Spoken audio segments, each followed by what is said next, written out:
we have Har over again today, and I wanted to talk about late season mangoes with you, Har. You've been picking a lot this whole season, and we have sort of two categories that we were thinking of, that the mid-late and then the late varieties.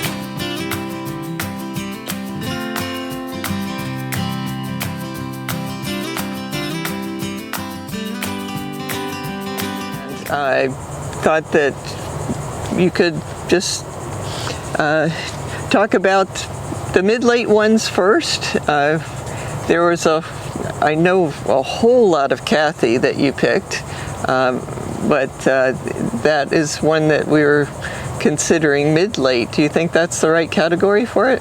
Sounds right.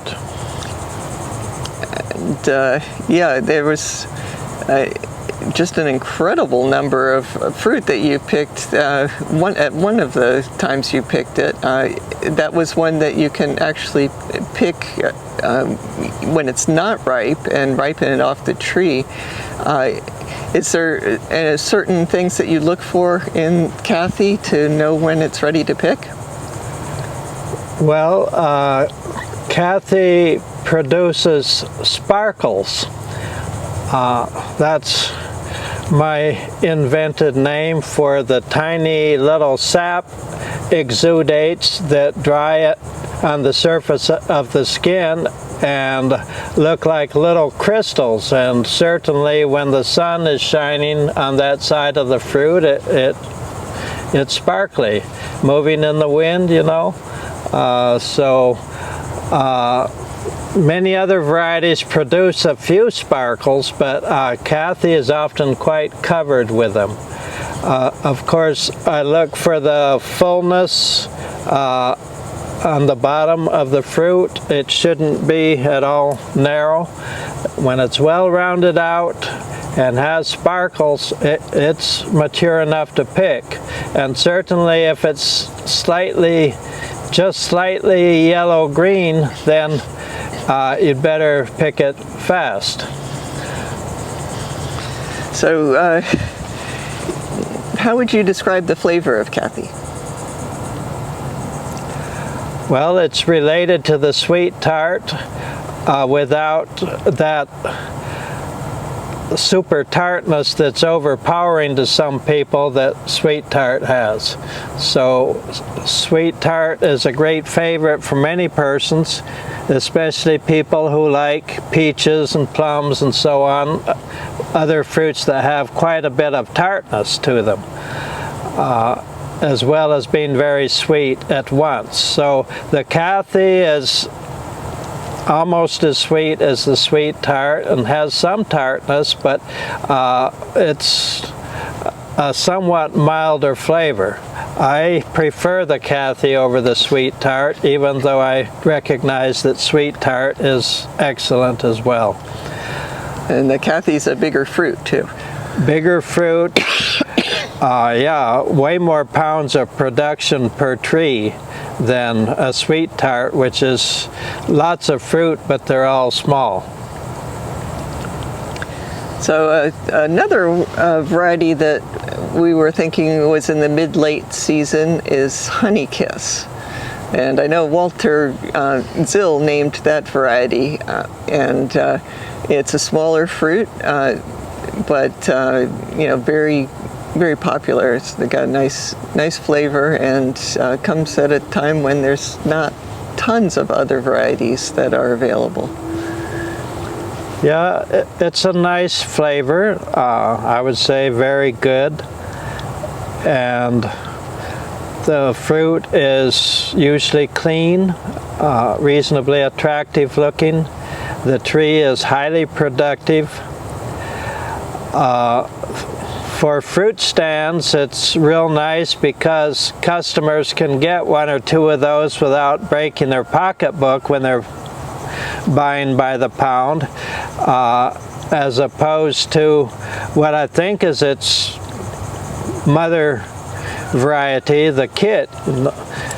The kit can weigh several pounds for one fruit, And if it's going $5 or $6 dollars a pound, some people say, I can't afford that, but they can afford Honey Kiss. And obviously it's a wonderful marketing name as well. So everyone wants to at least try a Honey Kiss. Yeah, there's a lot of positive associations with the name, so that's good. Yeah, another variety that we were thinking would go into that category is orange sherbet. And you've been picking orange sherbet for several weeks now, and just coming to the end of the season. I guess probably came to the end of the season today, but that's another one of the Zil varieties, and very popular.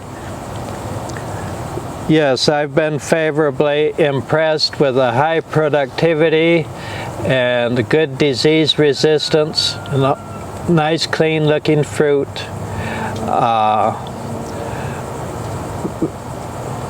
Excellent flavor to sometimes supremely delicious flavor. No, usually I would say it's excellent flavor. Where it is surrounded by other varieties of mangoes, it's highly productive. A friend and customer of mine made the mistake of planting orange sherbet as a block in his grove, separated by windbreaks from the other varieties. And his orange sherbet grove was 0 fruit some years and a dozen or so from the whole block other years. A dozen fruit, from over 2 acres of trees. This year it did better. There had been some lychees on one side, and those were replaced with kesar.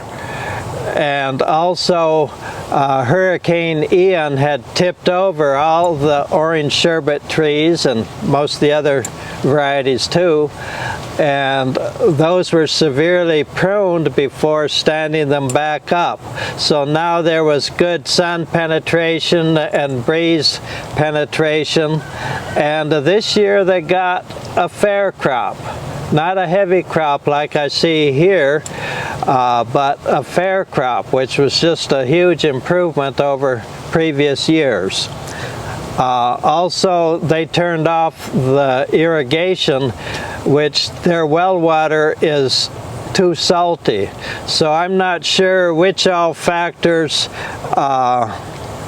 actually factored into the improvement in productivity there this year.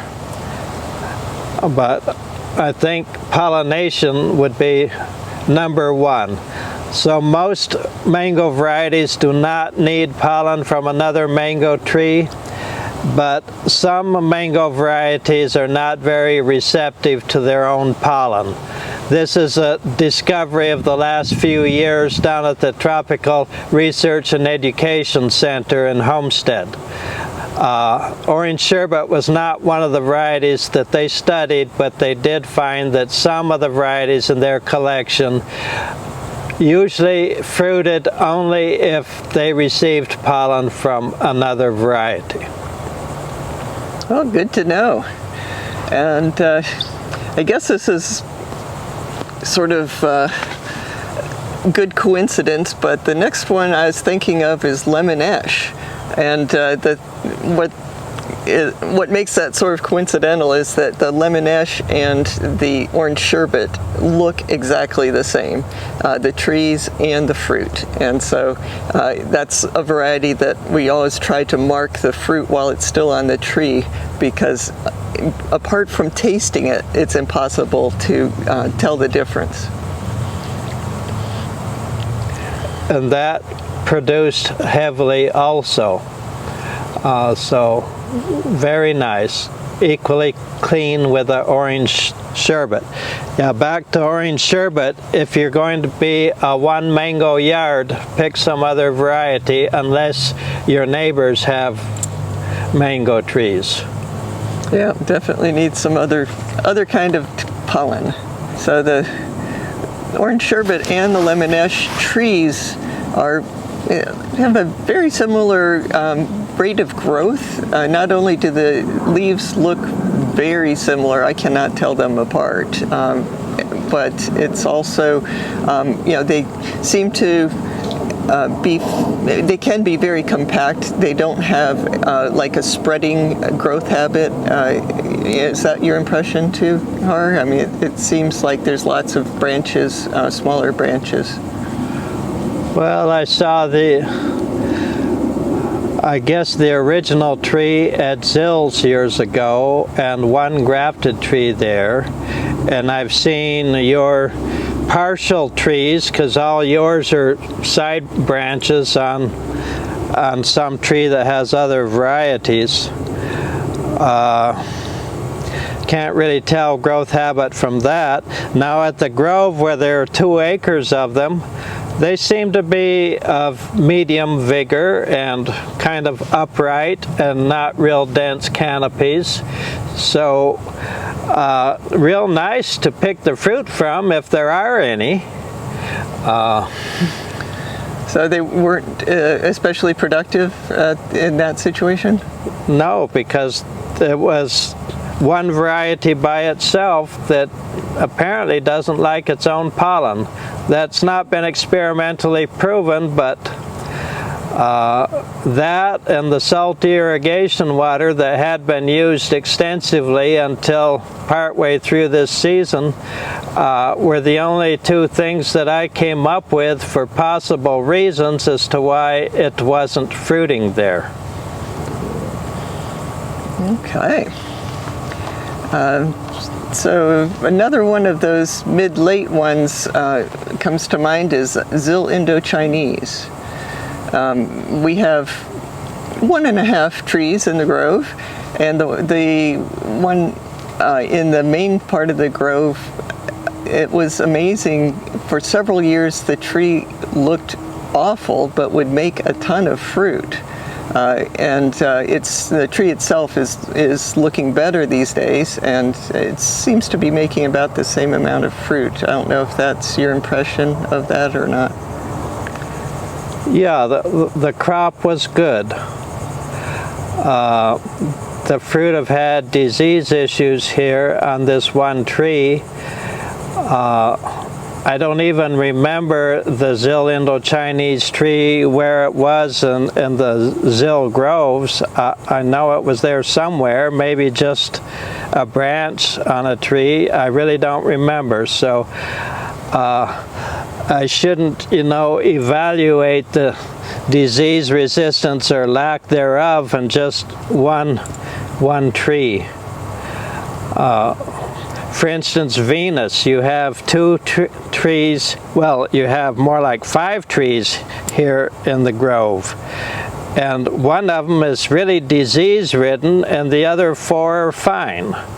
So the fact that this Zilindochinese tree here has been very sickly and the fruit have had disease problems on the fruit isn't enough information for me to say to everyone to watch out for that variety for disease, because maybe that's just that one individual tree in that spot that it's in that somehow got infected with a mango bacterial black spot and other issues. Okay, so the flavor of that is unique. It's pretty powerful, doesn't taste like any other Indochinese variety at all, and it is the mother of the sweet tart and the Cathy, and I think of the Venus too, if I remember right. Yeah, that sounds right. I guess we'll move on to Jehengir, which that is like, I don't know if you would classify the tree as a semi-dwarf or a small tree, but definitely is a smaller tree and a slower growth habit than most trees. Yeah, semi-dwarf or compact. Heavy producer. There again, it's just one tree here in the grove, and that's the only tree of it I've ever observed that I have any recollection of. So a heavy producer pretty much every year. I cannot tell when to pick the fruit. I try the tipping technique and the fruit doesn't come off that way. I do have some color perception issues with gradations of yellow and gradations of green. I can see all the primary colors, but sometimes I can't pick up on what other people can see with different degrees of yellow or of green. So with the Jehengir, it's a good thing that's a shortish tree anyway, and there's soft sand and lots of weeds under the trees, so I just pick them up off the ground. They're fine anyway, don't seem to bruise badly, and it's one of my favorite flavors in mango. It's a different category of flavor all its own. I don't know if it's having been used in any breeding program. One could hope for a more attractive fruit and probably a bigger fruit. So these are usually small, mostly green or slightly yellowed green, and often with a lot of blemishes of anthracnose on the skin. So small and ugly, a rather large fat seeds, so those are the things against it, but highly productive, fiber-free, and a really rich, unique flavor. Yeah, very, a lot of Indian flavor in that, I think. It's very, very good. Well, I guess in the J category, we've got Juliet also. Julie, it's one of its parents is earlier season, but sometimes we get Juliet into the mid-late season. Of course, the fruit is a little bit bigger than Julie, and the tree is a little more vigorous than Julie. But it seems like everybody who's a Julie fan likes Juliet also. Yeah, it's definitely a healthier tree than Julie. In most circumstances, Julie is too dwarf and often sickly and often not productive. Juliet's not a great producer either, but produces somewhat better than Julie and certainly is a healthier tree. It's a little harder to find the fruit because there are more leaves and the fruit are often hidden. Yeah, another one that falls into the mid-late is Super Alphonso, but you know it as its designation in the Zil Grove, right? Yeah, in the experimental planting, it was in row 36, 8th tree in the row, so 36-8. Heavy producer. The flavor can be very good.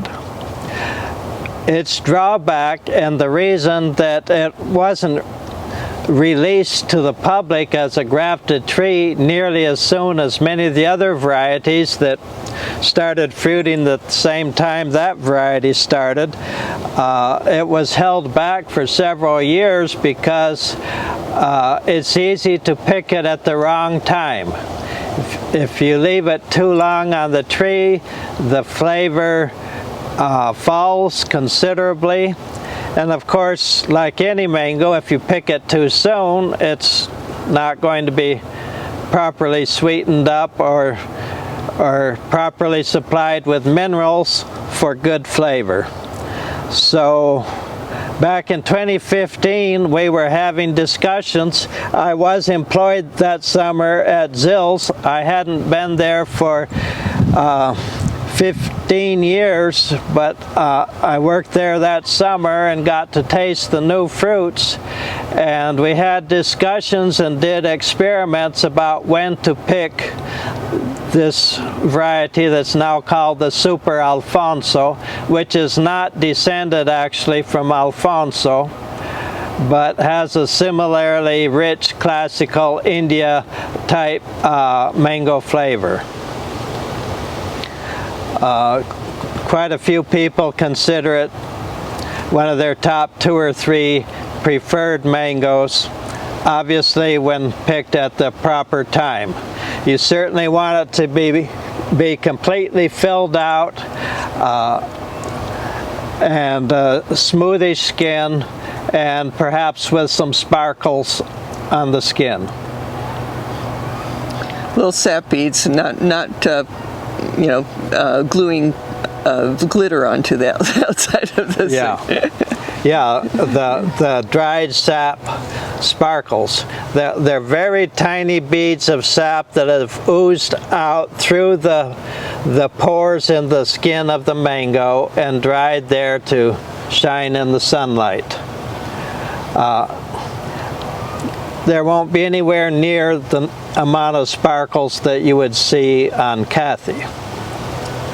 Kathy, I actually suggested be called Sparkles, but that suggestion wasn't taken up on at Zill's. So one of the varieties that's really stood out this year to me, because possibly I was always working under this tree, was Maha Chanook. And that was just a nice variety and easy to tell when it's ready to pick. You know, I was looking just for the very faint, you know, yellow getting into the fruit. It's one that drops very easily. So sometimes with those easy drop varieties, it's actually a good thing, because if it's not dropping very far and it's off the tree while it's still mostly green, it doesn't seem to bruise. So that was always it didn't matter to me if I was eating a fruit that had fallen on the ground or picked off the tree. Yeah, very rarely have I seen a bruise on Maha Chanook. There have been a couple of times where somehow the fruit bounced on its way down and ended up hitting on the side of the fruit on a branch before it went to the ground, and then there would be a bruise if it was the belly area, you know, the kidney bean curve of the fruit that hit the branch. There would be a bruise there. Otherwise, if there's a bruise at all, it's maybe a quarter of an inch right at the point of the fruit when it landed point first. Doesn't seem to affect the flavor any either. So Maha Chanook is a good flavor, at least an average quality flavor to very good. The appearance is phenomenal, distinct, kind of an S-curve, cylindrical shape, quite narrow and quite long, usually beautifully colored with green and red and, as she said, yellow. You never go by the purple color on the green, which can be there for months before the fruit is ripe. Now, if the purple does turn to a bright red, you can use that, but preferably there should be some yellow on the bottom or the shaded side of the fruit. Then you know for sure that it wasn't put there by being in the sunlight. It's color showing up because the fruit is tree ripened. Yeah, and I've actually heard that some people from Southeast Asia, that is a highly prized variety to eat green. So you can eat it green or ripe.